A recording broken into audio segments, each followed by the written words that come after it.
Que a gente se identifica com os nossos paradigmas, com aquilo que a gente aprendeu, com a forma, e começa a julgar como se tivesse algo certo para todo mundo.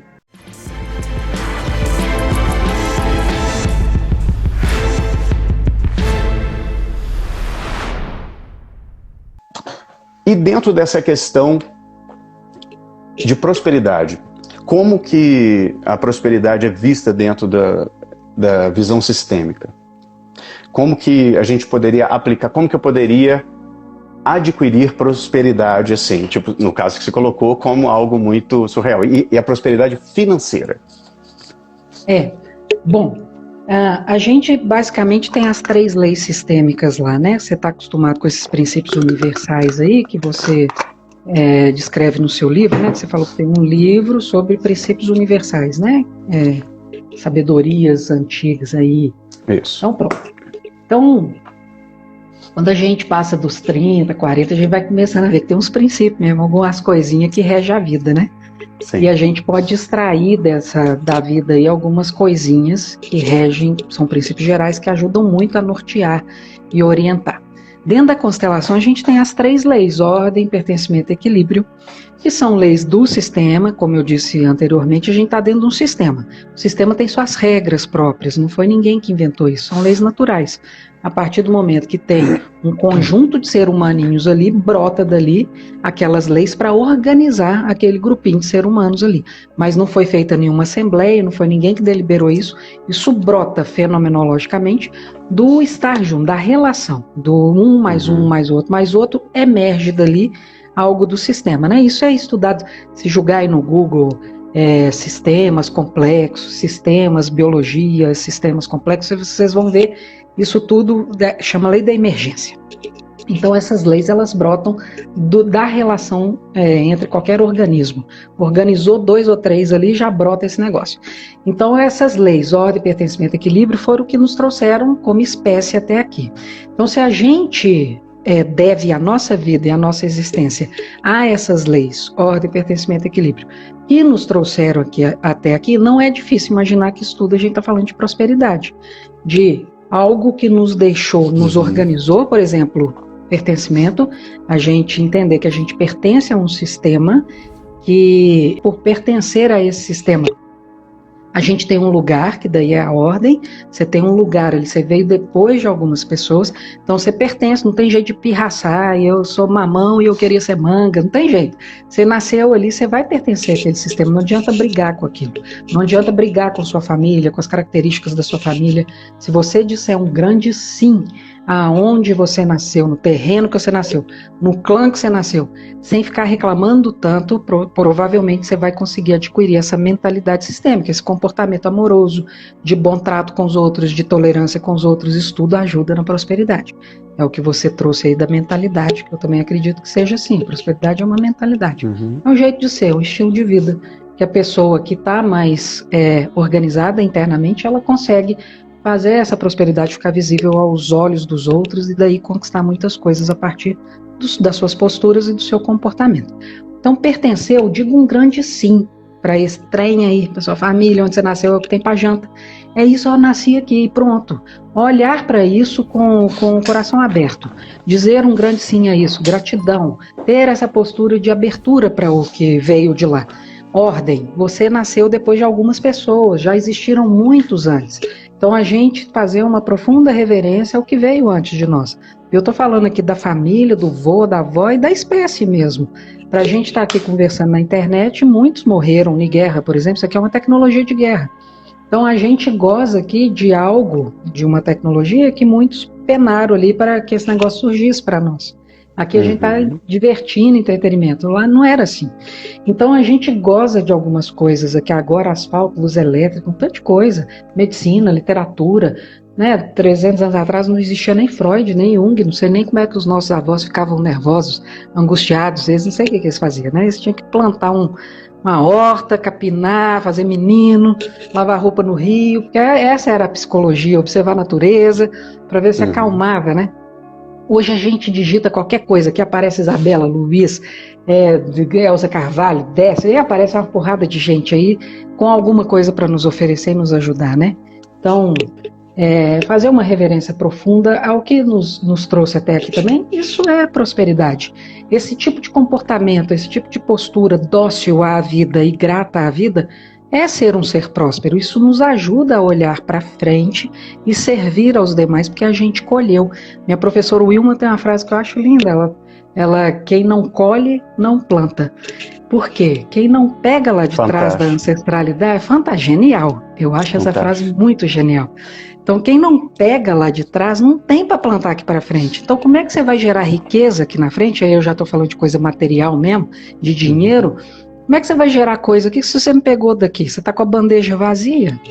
Né? Aí você quer entregar o que para o outro se você não tem nada dentro de você não pegou nada de lá, não fez reverência ao que veio antes, você vai vazio para a vida. Às vezes a pessoa é até inteligente, ela tem técnica, estudou em Harvard, ela vai durar ali no mercado um tempinho, mas depois ela perde consistência, fica faltando brio, fica faltando amor, fica muito técnico, aí a pessoa, rapidamente o mercado decanta, a pessoa não se sustenta, a pessoa, qualquer crise, ela definha, ela não consegue se sustentar, porque não tem propósito ali, não tem vida dentro daquilo. Então tá uma casquinha, qualquer ventinho que passa derruba. Então quando a gente colhe, a gente tem para plantar e entregar para frente, né? A gente consegue produzir algo para frente. Pois não. É literalmente como se nós tivéssemos pela metade. Se você não honra pai, você não toma o pai ou mãe, eu tenho uma birra, ou não conheço meu pai me abandonou, queria aquela coisa. Uma das coisas que eu percebo as pessoas misturando é pai e mãe e o ser humano que eles foram.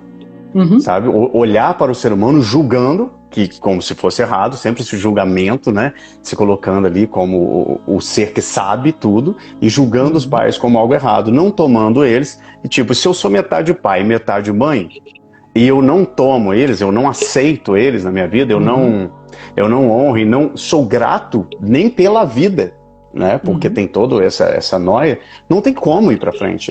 Imagina se fosse só metade do meu corpo, eu tentando andar, tentando lutar, tentando viver, tentando aproveitar a vida. Eu não tenho gratidão nem pelo fato da minha existência. É impossível prosperar, é impossível ir pra frente, é impossível honrar os pais. Eu vejo honrar os pais como dar certo na vida, né? Toda dificuldade que todos eles passaram, eu honrando eles, funcionando, indo para frente. Você vê isso assim também? Como é que é a sua visão sobre isso?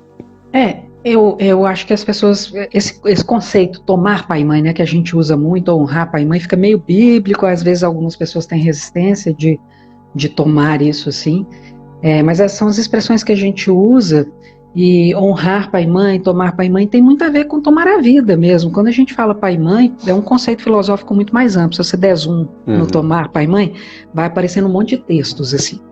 Então, tomar pai e mãe é cuidar da gente, sabe? Cuidar da sua história, cuidar bem da sua saúde, cuidar bem da sua alimentação. Eu falo, se eu for comprar um alface ou uma caixa de bis e eu escolher o alface, eu estou tomando pai e mãe.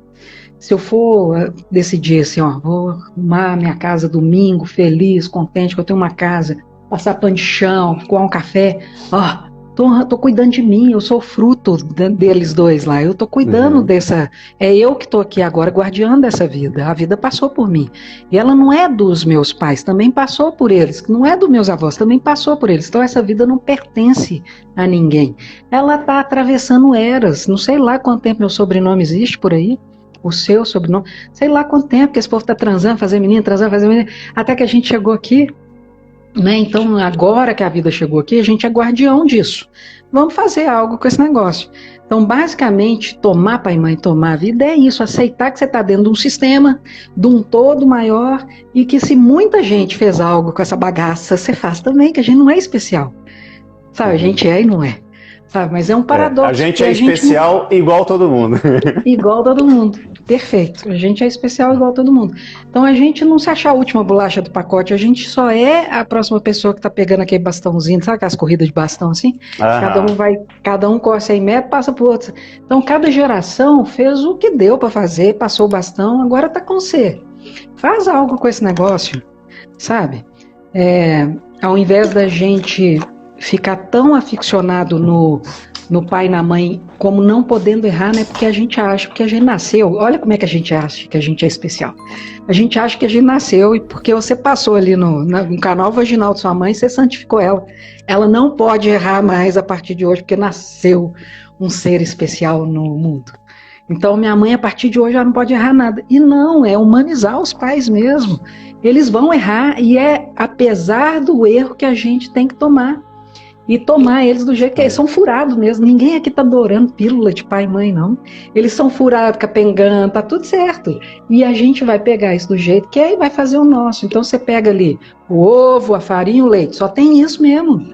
Aí você vira e vai pro futuro, você vai comprar o resto, a manteiga, o sal, você pega o negócio.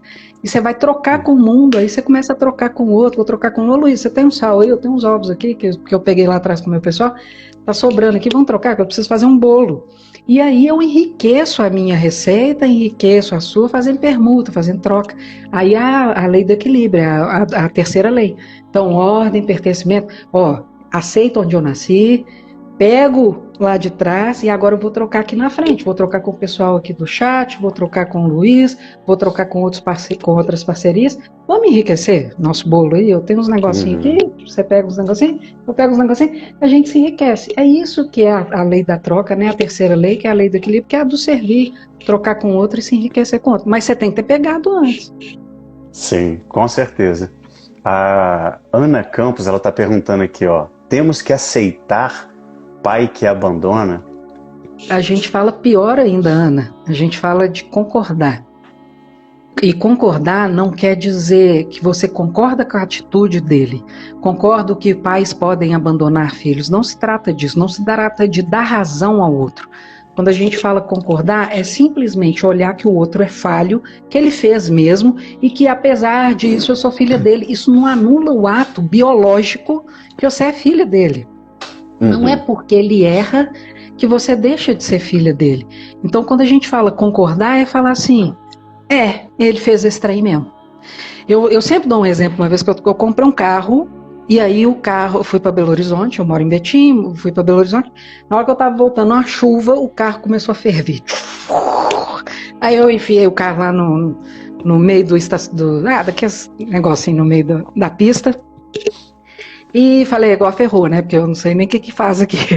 E aí parou o motoboy para me ajudar e que não sei o quê. Mas veja, eu concordo que tá saindo fumaça no motor. Não tem jeito de eu negar essa realidade. Se eu negar essa realidade, eu vou estourar o motor do carro. Não concordo que o motor tá assim. Não tem jeito de eu não concordar com isso. Eu tenho que concordar para tomar uma atitude. Então eu concordo para o carro não explodir eu dentro. Então concordar é simplesmente olhar para a realidade do jeito que ela é, por mais dolorida que seja. Eu sei que tem situações que são de abusos, abandonos, espancamento, tem muita coisa, assim, a gente atende o dia inteiro. Eu não sou alheia a essa realidade e à dor das pessoas. Mas do que adianta fazer 60 anos, 70, 80, querendo que aquele pai fosse diferente do que ele é? Isso não vai acontecer. Aquele pai é assim e corre o risco de você fazer 60, 70, 80 anos paralisado por uma raiva e uma mágoa eterna e não conseguir seguir adiante com sua vida. E não segue mesmo, tá? Pessoas assim, elas ficam raivosas, essa mágoa faz mal para você, você não consegue ter um chefe, porque vai projetar no chefe aquele pai, você não consegue ter um marido, porque vai projetar no marido aquele pai, você não consegue confiar nas pessoas, porque você desconfia daquele pai. Vê a cascata de efeitos negativos que isso vai dar no restante da vida. Mas isso depende muito da postura. Concordo que ele é assim, não anula o ato de ser meu pai, ele é meu pai, e eu vou fazer algo apesar disso. Eu vou ter que fazer algo. Nós não temos escolha. Ainda não existe uma terapia. O fato dela não concordar não muda o fato de ter acontecido, né? Então, quando você aceita a vida como é, a situação como foi, você agora, o que eu posso fazer com o que eu tenho, com a vida que eu tenho agora, com essa situação. E honrar a vida que ele te deu, não necessariamente aquilo que eu falei antes. É uma diferença muito grande entre o seu pai e o ser humano que ele foi. Você está julgando a atitude dele como ser humano, que é falho. Então por que está julgando? Se todos nós falhamos, todos nós erramos. Ele, naquele momento, teve os motivos dele para isso acontecer. E você acha que não deveria ter feito. Se olhar para trás desse pai, tem um monte de história também, né? Então, quando a gente amplifica isso, e por isso que é legal a visão sistêmica, que você pega a visão de drone, né, e vai aí você olha lá de cima, você vê que aquele pai não fez isso à toa também, não é? Eu costumo dizer assim, Você acha que esse pai fez uma planilha de Excel, colocou lá segunda, quarta e sexta, 10 horas da manhã, eu vou bater nela para ela ficar triste e ser ferrada o resto da vida? A pessoa não planeja isso, não. A gente erra, assim, quantas vezes a gente erra conta e fala, puta merda, errei de novo, fiz isso de novo, nossa, que vacilo. A gente sofre, a gente entra no banheiro, chora. As pessoas não magoam as outras porque querem, não. A gente, infelizmente, entre nosso coração, que é muito puro, e aqui fora, nossa língua, tem uma casca grossa de emoções, de histórias ancestrais que nos permeiam e que às vezes a Isabela vai escorregar mesmo com alguém. Eu vou errar, porque entra meu coração que é puro, eu só desejo o bem das pessoas aqui dentro. Mas até que um negócio, sabe aquela história do sai dali um iceberg, chega só a pontinha do gelo, né? Então, assim, no meu coração, a vontade é de amar todo mundo. Mas até que esse trem chega aqui fora na língua e se expressa, já encheu de emoção, de emaranhado, coisa no meio. Na hora que chega aqui, já não chega tão puro. E a gente tem que entender que a gente é assim, nossos pais são assim, não é porque é nossos pais que tem que acertar, é porque as pessoas, não sei o que a gente acha que a gente cobra muito dos nossos pais. É muito Eu acho que a gente cobra muito de tudo, né? A gente aprendeu a julgar tudo, todo mundo, o tempo todo. Quem faz isso é exatamente a nossa mente, né? Que a gente se identifica com os nossos paradigmas, com aquilo que a gente aprendeu, com a forma, e começa a julgar como se tivesse algo certo para todo mundo. Uma regrinha igual para todo mundo, que todo mundo deveria colocar assim. Geralmente quem machuca, tá machucado. Ele não machuca à toa. Então ele está seguindo um padrão epigenético ou de paradigmas, ou seja, a forma com que ele aprendeu, a forma com que ele foi criado. Eu lembro da minha mãe, por exemplo, na minha infância, bater muito em mim, no meu irmão, etc. No meu ponto de vista era demais, né? Era um pouco desnecessário, de uma forma muito agressiva, tipo acertar o rosto, dar chinelada na cara. Ela raspou meu rosto uma vez com uma lixa, porque eu estava lixando o móvel, acertando as pontas, entendeu? E ela lixou o meu rosto. Quando você começa a ficar um pouco mais adulto, começa a conversar, começa a entender certas coisas, você olha para a mãe dela já chegou a tampar a faca nela. Então você vê todo um padrão sendo repetido, né? De novo, a forma, ao invés de quebrar esse padrão e começar um novo direcionamento, tipo, eu aceito, honro, ok, beleza, mas eu vou fazer diferente. Eu vou fazer de outra forma, vou seguir o meu caminho, a minha vida, a minha história, vou escrever minha nova história através das características boas que eu recebi, e as que eu acho que não servem para mim, eu não continuar. E foi o que eu fiz. Saí, quebrei todo o padrão, saí dessa agressividade, dessa forma de ver, né? Hoje eu me dou super bem com meus pais, meu pai tá aqui também, online hoje, maravilhoso. Mas antigamente tinha essa visão, né? E você percebe que as pessoas têm esse padrão, muitas pessoas carregam isso por identificação com seus condicionamentos mentais.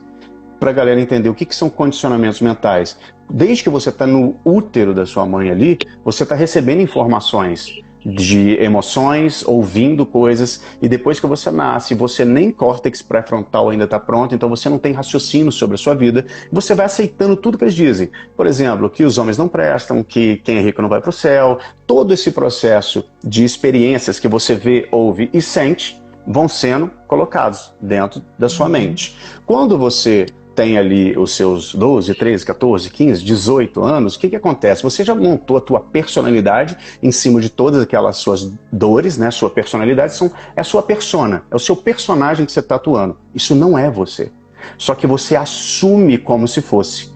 E quando você assume como se fosse, você perde a sua identidade verdadeira. O seu eu superior, o seu eu, sua centelha divina, o seu eu verdadeiro, e começa a atuar como ego. Que ego em latim significa eu também. Então, é aquilo que você acha que você é. E você começa a ter esses comportamentos seguindo sem raciocinar, sem questionar. Você só reflete, você só reage daquela forma. Quando você começa a questionar, quando você começa a sair da caixinha, né, ou pensar fora da matrix ali, da sua matriz divina, você começa a ter novos comportamentos e percebe que você é um ser incrível, que você é divino também, espetacular igual todo mundo, né? Mas você é um ser divino e você pode fazer uma coisa tão divina que só Deus pode fazer.